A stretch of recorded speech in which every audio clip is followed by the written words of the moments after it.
안녕하십니까. 혼란한 정치 시사 이슈를 술술 풀어보는 송무권의 혼술이 매일 아침 보내드리는 조간 딱풀 7월 20일 화요일에 인사드립니다. 자, 여야를 막론하고 지금 대선 구도가 좀 출렁이는 것 같습니다. 지지율 그동안 몇 개월 동안 한 3개월 동안 그 이재명 경기도지사와 윤석열 전 검찰총장 두 사람이 양강 구도를 형성을 해왔고, 이낙연 그 민주당 전 대표가 중위권을 유지를 했죠. 그리고 다른 주자들은 거의 뭐 하위권에 다 몰려 있었는데, 이 최근에 이낙연 전 그 대표가 좀 치고 올라가면서 여권에서는 이재명의 위치가 좀 흔들리고 있습니다. 상당히 많이 흔들리는 상황이고, 이 범야권에서는 아직은 그 윤석열의 1위가 상당히 좀 격차가 많습니다. 다른 주자들과. 그런데 최재형 전 감사원장이 국민의힘에 전격 입당을 하고 나서 입당한 이후에 첫 여론조사에서 5%대가 넘었었기 때문에 당초에는 뭐 단번에 두 자릿수까지도 갈 수 있다 이런 전망이 나왔지만 그까지는 가지 않았고 5%대를 일단 넘었었기 때문에 지금부터 추격이 시작됐다. 그리고 민주당 이낙연은 이재명을 턱밑까지 추격했다. 자, 이런 상황으로 좀 변했습니다. 변하니 일단 민주당에서는 대선 후보 확정 시점을 당초 9월 10일 정도에서 10월 10일로 한 5주가량 늦췄습니다. 한 5주 동안 이 대선 후보 확정 시점을 늦췄는데, 자, 명분은 이 코로나 때문이다. 뭐 이렇게 이야기를 하지만은 실제로는 정치적 계산을 다 했겠죠. 무엇보다도 지금 이 민주당 경선 흥행을 좀 더 이끌어가기 위해서 이끌어가서 컨벤션 효과를 얻기 위한 그런 포석도 하나 있겠고, 또 실제로는 민주당이 9월 그 초순에 이 후보를 결정을 했는데 국민의힘 또 범야권은 11월까지 이것을 끌고 갑니다. 그러면은 9월과 10월 이 사이에 여권의 후보는 확정이 돼 있죠. 확정이 돼 있는데 야권은 계속 경선을 하게 되면은 야권 후보들이 또 야권 안에서도 서로 경쟁을 하지만은 범여권의 단일 후보로 돼 있는 이재명이든 이낙연이든 뭐 정세균이든 누구든 여기에 대해서 집중 공격을 할 가능성이 있기 때문에 그 후보 확정을 좀 늦추는, 전략적으로 늦추는 그런 측면도 지금 있는 것 같습니다. 자, 그리고 범야권은 말씀드린 대로 장애 주자, 여전히 윤석열은 장애 주자입니다. 장애 주자. 1위를 고수를 하고 있는데 후발주자 최재형이 추격을 하기 위한 스타트를 시작했다. 자, 그 정도로 요약을 할 수가 있겠습니다. 관련 기사들이 오늘 많습니다. 이것과 관련한 기사들이 많은데 몇 개 간단하게 소개를 드리면은 국민일보는 여야 선두 박스권에 갇혔다. 박스권 이재명 또 윤석열이 박스권에 갇혔다. 그 사이에 이낙연과 최재형이 일강 구도 흔들기가 시작됐다. 물론 그 이낙연은 실질적으로 지지율에서 완쭉 따라붙었고 최재형은 아직 지지율은 미미하지만 잠재력이 있다. 자, 그렇게 보시면 되겠습니다. 이낙연이 3주째 상승세를 이어가서 이재명을 바짝 긴장하게 만들고 있다. 컨벤션 효과를 얻은 최재형 입당하면서 단숨에 야권 2위가 됐다. 그동안 쭉 대권 조자로 되었던 뭐 홍준표나 뭐 일부 조사에서 그렇습니다. 홍준표나 유승민이나 다 제쳐버렸습니다. 그리고 매서운 추격세에 1, 2위 간 신경전도 지금 가열이 되고 있다. 자, 그 내용입니다. 이 세계일보 보시면은 이재명 턱밑 추격한 이낙연, 윤석열 추격 시동건 최재형. 자, 이렇게 정리를 했습니다. 한쪽은 턱밑까지 추격을 했고 한쪽은 턱밑까지 추격을 하기 위해 시동을 걸었다. 뭐 추격이 될지 추월이 될지는 아직 모르죠. 자, 어쨌든 이렇게 좀 흥미로운 이 경쟁이 시작이 됐다. 이렇게는 볼 수가 있겠습니다. 어제 한국사회여론연구소 조사 결과입니다. 이재명이 25.4, 근데 이낙연이 19.3입니다. 거의 뭐 오차 범위 안으로까지 막 들어가는 그런 상황까지 갔습니다. 25.4 대 29.3, 19.3. 자, 그런데 윤석열과 최재형은 아직 많습니다. 차이가. 윤석열이 30.3, 최재형이 5.6입니다. 자, 그래서 이낙연 쪽은 골든 크로스 노린 총공세를 펼치고 있다. 골든 크로스라는 게 지지율이 가다가 엇갈리는 것이죠. 이낙연이 앞서버리는 겁니다. 골든 크로스를 노린 총공세를 펼치고 있고, 이 범진보 후보 적합도, 이 조사에서 범진보 후보, 그러니까 일반 쭉 나열한 윤석열까지 다 나열한 여론조사가 아니고 범진보에서는 누가 적합하겠느냐, 이 조사에서는 벌써 오차범위 안에 들어갔습니다. 그리고 야권에서는 최재형이 깜짝 상승했다. 그래서 경쟁이 본격화됩니다. 자, 오늘 이 상황에서 윤석열은 대구를 방문하죠. 그 2.28 민주운동 기념탑을 참배를 하고 또 시장 방문도 하고 이렇게 합니다. 그래서 보수의 텃밭에서 지금 민심 탐방의 일환으로 가는 것이죠. 보수 텃밭에서 윤석열이 어떤 메시지를 내놓을지, 특히 입당 문제, 국민의힘 지금 최재형이 선제적으로 입당을 했죠. 그 국민의힘 지지자들이 많은 대구에서 또 어떤 입장을 내놓을지 주목이 되는데, 어제 그 매일경제 또 MBN 인터뷰에서 일단 이 문제에 대해서는 어느 정도 입장을 밝혔습니다. 잠시 후에 제가 그걸 좀 중점적으로 소개를 드릴 텐데, 그 외에 또 대구에서 어떤 입장을 밝힐지도 오늘 지켜봐야 됩니다. 윤석열은 대구 가는데 최재형은 어제 오세훈 서울시장을 만나서 역전 드라마에 감동을 받았다. 본인도 윤석열을 앞서고 이재명을 다 앞서서 역전을 하겠다, 이 의지죠. 아시다시피 오세훈 시장은 그때 서울시장 경선을 하면서 처음에는 다른 안철수에게도 뒤지고 나경원에게도 뒤졌는데 결국은 야권 단일 후보가 됐고, 또 본인보다 여론조사에서 원래 앞서 있던 박영선을 꺾고 시장에 당선된, 그래서 역전 드라마를 만들었다.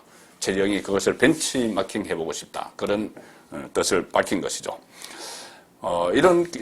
이렇게 분석한 기사는 오늘 많습니다. 다른 경향신문도 이재명과 오차 범위 내 좁힌 이낙연, 4위로 뛰어오른 최재형. 최재형이 5.6%지만은 전체 4위입니다. 앞에 그 3명에 이어서 4위죠. 그리고 범야권에서는 윤석열에 의해서 2위. 국민의힘 주자 중에서는 1위죠. 윤석열은 국민의힘 아닙니다. 국민의힘 주자 중에서는 최재형이 불과 며칠 사이에 1위로 그냥 뛰어올라 버렸습니다. 자, 이 상황에서 말씀드린 대로 윤석열은 지금 좀 지지세가 좀 박스권에 갇혀 있는데, 엑스파일, 윤석열 엑스파일 공세에 막 시달렸죠. 거기 또 영향을 받은 측면도 있고, 본인의 뭐 행보에 대해서 또 여러 가지 지적도 나오고 했고, 더구나 최재형이 국민의힘에 선제 입당을 하면서 윤석열을 지지하던 일정 부분이 최재형에게 가지 않았느냐, 뭐 그런 분석이 가능합니다. 특히 국민의힘 안에 현역 의원들의 움직임을 보면은 윤석열을 지지를 했던 사람들이 최재형이 입당을 하니 그쪽으로 서서히 움직이는 이런 분위기도 감지가 되고 있기 때문에 일반 여론조사에서도 그런 현상이 좀 있지 않나, 그런 생각은 듭니다. 어쨌든 윤석열은 지금 지지율이 조정기에 들어간 그런 느낌이 듭니다. 그 약간의 어떤 거품이 있다면 거품이 빠지고 오히려 탄탄한 지지층을 쌓아가기 위해서 좀 잠시 내려앉은 뭐 그런 그 분위기로 봐도 될 것 같습니다. 자, 그래서 제가 어제 윤석열이 국민의힘 입당이 빨라질 수도 있다, 이 가능성을 말씀을 드렸죠. 완전히 빨라질 것이다가 아니고 빨라질 수도 있다. 왜 그러냐 하면 이 국민의힘 지도부가 어제 이준석 대표가 발표를 했죠. 현역 국회의원들과 원외 당협위원장들이 이 대권 주자, 당 내의 대권 주자, 윤석열은 해당이 안 됩니다. 당 내의 대권 주자들을 공개적으로 지지를 표명을 할 수 있고 또 캠프에도 들어가서 활동할 수 있다, 이렇게 자유화를 선언을 했죠. 자, 자유화를 선언을 했는데 그 대상은 당내 주자입니다. 그래서 최재형을 비롯한 기존의 홍준표, 유승민 이쪽에서 인센티브를 갖게 됐죠. 그런데 윤석열은 당 밖에 있습니다. 그러니 이 국민의힘 의원들이 지지를 선언할 수 있는 대상이 아닌 것이죠. 그런데 국민의힘 안에는 윤석열을 여전히 지지하는 의원들이 한 20명 남짓 되는 걸로 파악이 되고 있습니다. 자, 그래서 그 지지자들을 지지하는 현역 의원들을, 그 현역 의원들은 경선에서 상당히 중요한 역할을 하죠. 현역 의원들을 당 안에 남겨놓고 본인이 계속 당 밖에 있을 것이냐. 언젠가는 본인이 범야권 후보가 돼야 되는데, 물론 길은 두 가지가 있습니다. 하나는 삼지대에서 지지율을 유지하다가 한 11월 달에 국민의힘 그 후보가 확정이 되면은 단일화를 모색하는 방법. 물론 여기 변수 많습니다. 안철수도 있고 김동연도 있고. 어쨌든 그 방법이 하나 있고, 가장 간단하고 확실한 방법은 국민의힘에 지금 들어가는 것이죠. 들어가는 것인데 여전히 이 윤석열은 아직까지는 좀 당 밖에서 머물고 있습니다. 자, 왜 그럴까요? 왜 이렇게 국민의힘에 들어가야 된다는 의견도 많고 또 지금 현역 의원들 지지 선언할 수 있다, 캠프에 참여할 수 있다 하는 것도 어떻게 보면은 윤석열도 들어오라는 메시지가 됩니다. 안 들어오면은 우리 국민의힘 의원들이 당신 지지 못해 이렇게 되는 것이죠. 자, 그런데도 지금 망설이고 있는 이유를 잠시 후에 제가 다시 소개를 드리겠습니다. 일단 지금 언론들은 지금까지처럼 윤석열의 마이웨이를 이야기를 합니다. 어제 MBN에 나와서 본인이 후보 단일화 형식을 취하던 외부에 있다가 아니면 국민의힘에 들어가던 어쨌든 범야권 후보가 단독 후보가 돼야 된다는 이야기를 했죠. 그래서 제3지대의 무게를 두게 되면은 마이웨이가 되는 것이죠. 근데 입당의 무게를 두게 되면은 어떻게 보면은 조기 입당해서 마이웨이가 아니고 국민의힘과 같이 가는 그런 길이 되는데 아직은 불확실한데 지금 왜 이렇게 선택을 하지 않고 있는지를 제가 잠시 후에 말씀을 드리겠습니다.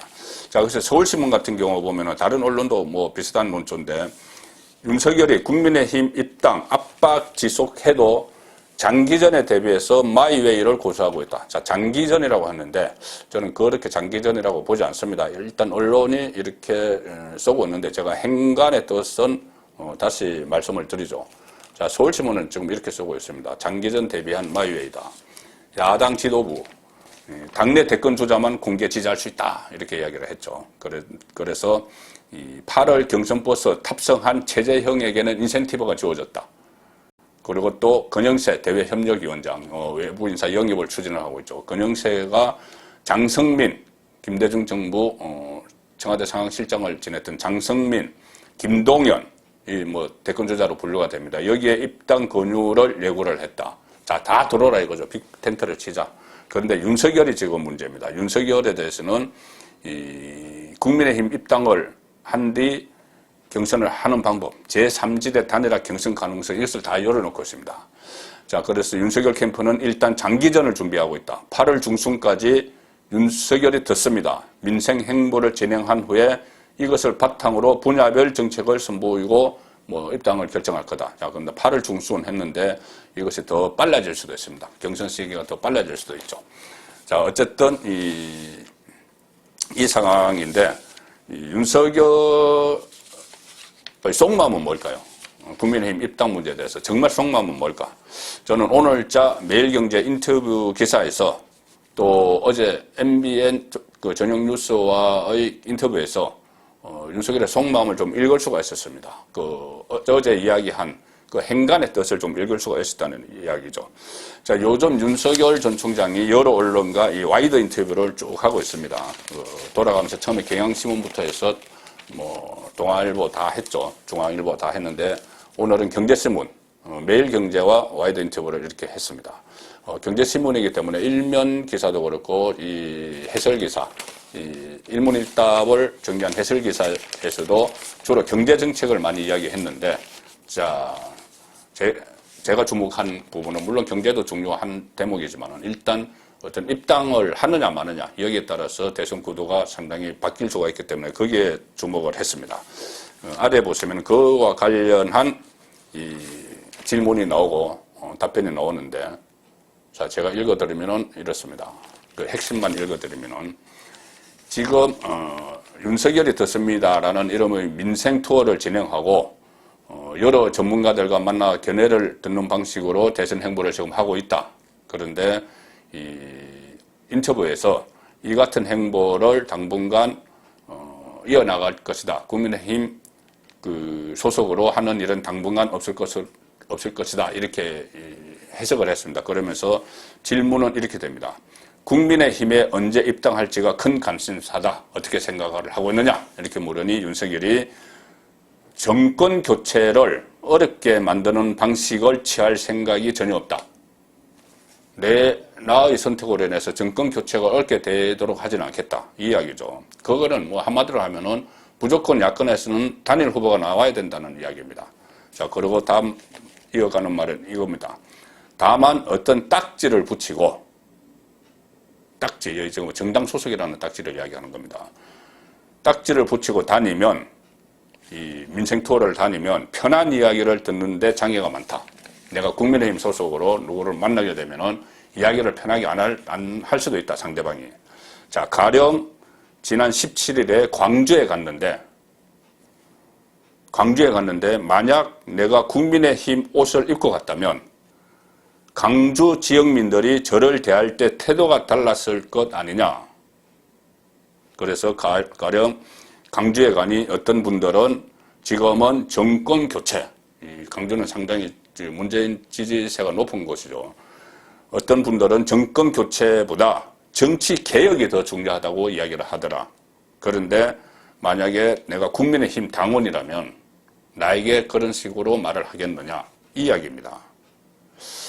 자, 이 이야기고, 이건 다시 제가 설명을 좀 드리죠. 그리고 또 질문 하나가 이겁니다. 앞으로도 입당 없이 민생 행보를 하겠다는 건가? 이렇게 물어보니 윤석열이 당분간 당적 없이 국민과 스킨십을 하고 싶다. 대통령이 되는 게 아니라 정권 교체가 첫째다.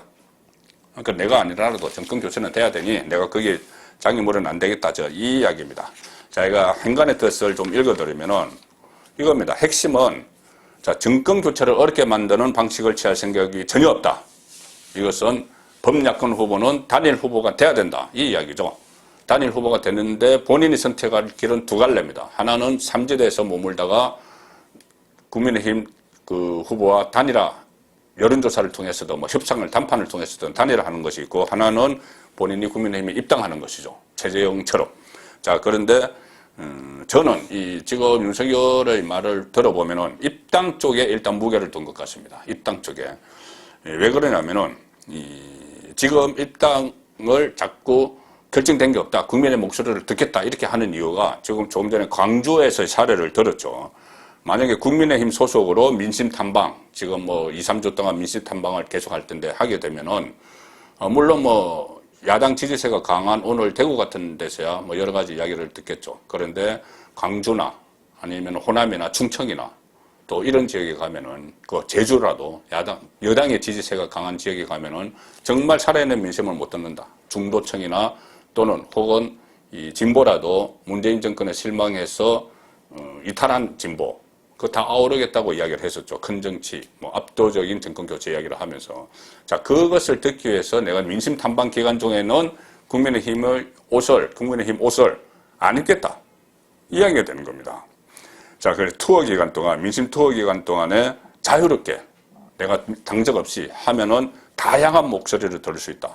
중도, 진보, 문재인에게서 이탈한 진보 목소리까지 놓치지 않을 수 있다. 자, 이 이야기입니다. 이 이야기니까 그렇다면 그 민심 투어가 끝나면 그때는 국민의힘 옷을 입을 수 있다는 이야기입니다. 자, 그래서 결정 시기가 언제냐? 탐방이 끝날 때쯤인데 다음 달 중순이든 초순이든 그 정도 되지 않을까 싶습니다. MBN에서 물어봤습니다. 입당 언제 할 것이냐? 그러니 그러니까 질문을 이겁니다. 입당을 하든 삼지대에 잔류를 하든 결정을 해야 될 텐데 그거 언제쯤 할 것이냐 이렇게 물어보니 윤석열이 대답을 이렇게 합니다. 그렇게 늦기야 하겠느냐? 결정해야지. 정권 교체에 부담을 주지 않게 해서 내가 누가 되지 않기 위해서 그렇게 늦게 하겠느냐? 마음을 열어놓고 사람들을 다 만나보고 있다. 다 만나보고 난 시점 8월 초중순에는 입당을 할 것이다. 저는 그렇게 예측을 합니다. 자, 이 야당 소식은 이 정도 전해드리고 여당은 지금 경선을 5주 미뤘다고 말씀을 드렸죠. 10월 10일에 후보를 선출하는데 서로 지금 치고 올라가는 이낙연과 자리를 지키려는 이재명 사이에 네거티브 공방이 상당히 심합니다. 안에서 본인들끼리 네거티브를 막 벌이고 있죠. 자, 그래서 한겨레 신문, 진보성향 한겨레 신문도 지지율 좁혀진 이재명, 이낙연, 점점 거칠어지는 난타전 이렇게 표현을 했습니다. 양쪽이 난타전을 벌이고 있습니다. 지지율은 상당히 근접을 해줬고 이재명 지지방 비방걸 철저 조사를 해야 된다. 이낙연 쪽에서 이렇게 이야기하고 이낙연 쪽에서는 그 관련 인사 경찰 고발 검토 뭐 이런 게 있는데 이게 무슨 말씀이냐면 조선일보에서 자세히 나옵니다. 어제 일어났던 일인데 이 경기도 교통연수원 사무처장인 진모 씨, 원래 이재명의 사람입니다. 이재명의 캠프에서 SNS 팀장을 지냈다는 사람인데 이 사람이 어떤 사이트를 그 이재명 SNS 봉사팀 이런 대화방을 만들어서 이낙연을 집중적으로 비판을 한 그것이 드러났죠. 발각이 됐죠. 그래서 이재명이 꼬리 자르기를 합니다. 나와 상관없는 사람이야. 그런데 어쨌든 경기도 산하기관, 본인이 지사로 있는 경기도 산하기관에서 경기도 교통연수원 사무처장이 그런 일을 저질렀으니 징계하고 직위 해제를 했다. 나는 끝. 그래서 꼬리 자르기 합니다. 그런데 이낙연은 무슨 소리야? 이것은 위법한 문제야. 당신은 그때 그 대화방 운영자 당신은 이재명 캠프의 팀장 아니었냐? 2018년 지방선거 때. 그런데 왜 이재명이 관련 없다고 하느냐? 이것은 위법한 문제야. 우리 고발할 거야. 자, 이렇게 된 겁니다. 이 하나의 여론 조작이 일어난 것이죠. 여론 조작을 시도를 한 흔적이 있는 것이죠. 민주당 그 경선에서. 자, 이 여론 조작하니 생각나는 것 두 가지 일이 있죠. 하나는 해경궁 김씨 논란. 이재명 지사의 부인인 김혜경 씨가 실질적인 그 계정을 가지고 해경궁 김씨라는 계정을 가지고 지방선거 때 문재인 쪽을 상당히 노골적으로 비방을 해서 친문 쪽에서 조직적으로 또 반발을 했던 그런 일이 있었죠. 그 해경궁 김씨의 계정주가 김혜경 씨다. 이것은 뭐 확실히 드러나지 않았지만은 그렇게 다들 추측을 하고 있죠. 자, 해경궁 김씨 논란이 있는데 이 해경궁 김씨 논란은 뭐 당 내의 문제였습니다. 그러니까 진보 진영 안의 문제였죠. 그런데 본선에서 여론 조작에 활용된 사건이 있죠. 드루킹 사건입니다. 드루킹 사건. 드루킹 사건은 지금 조금 전에 이 경기도 산하기관 사무처장 문제도 그렇고 해경궁 김씨 문제도 그렇고 민주당 내부 이야기지만 드루킹은 본선에서 대선에서 2017년 대선에서 또 2018년 지방선거까지 하려다가 사달이 났죠. 그 본선에서 이런 일을 발생을 하게 되면 지금과 같은 이런 일이 발생이 되게 되면 그것은 야권을 겨냥해서 하는 것이죠. 그래서 문제가 더 심각해지는 겁니다. 드루킹처럼. 그래서 제2의 드루킹 여론 조작 사건이 기획될 수도 있다. 지금 민주당 안에서 하는 이런 이야기들을 보면은 결국 드루킹 사건 같은 것이 다음 대선에서도 기획될지 모른다. 여론 조작 형태를 달리해서 그렇기 때문에 그런 부분에 대해서도 상당히 언론에서도 큰 관심을 보이고 있는 겁니다. 민주당 안의 일도 그렇지만은 대선 본선에서도 이런 일이 일어날지 모른다. 그런 생각들이죠.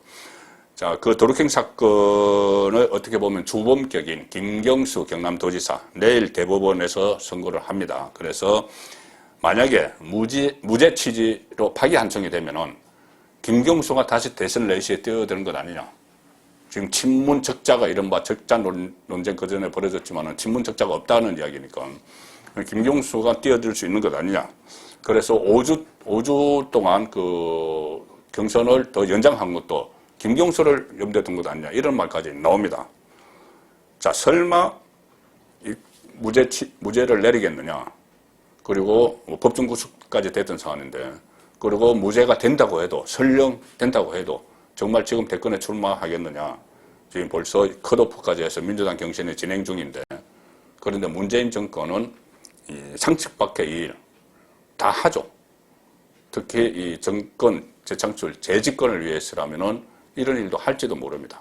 그래서 일단 내일 이후를 좀 지켜봐야 되겠고, 다만 문재인 대통령은 꼭 해야 할 일은 안 합니다.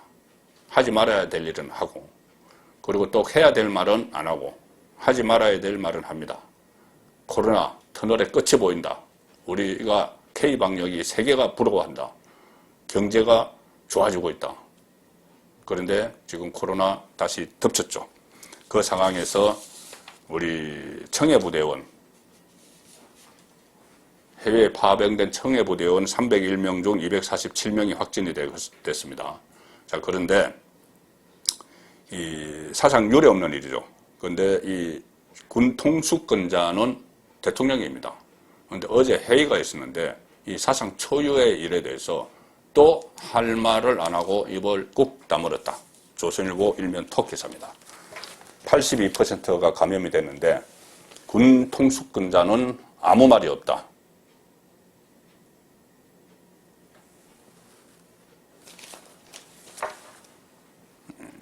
청와대 회의에서 회의가 있었는데 이 사안에 대해서 아무 말도 하지 않았다. 아덴만 영웅부대 국가의 코로나 방역 방치에 오늘 안타까운 기한을 한다. 이 소식을 끝으로 조간딱볼 마치겠습니다.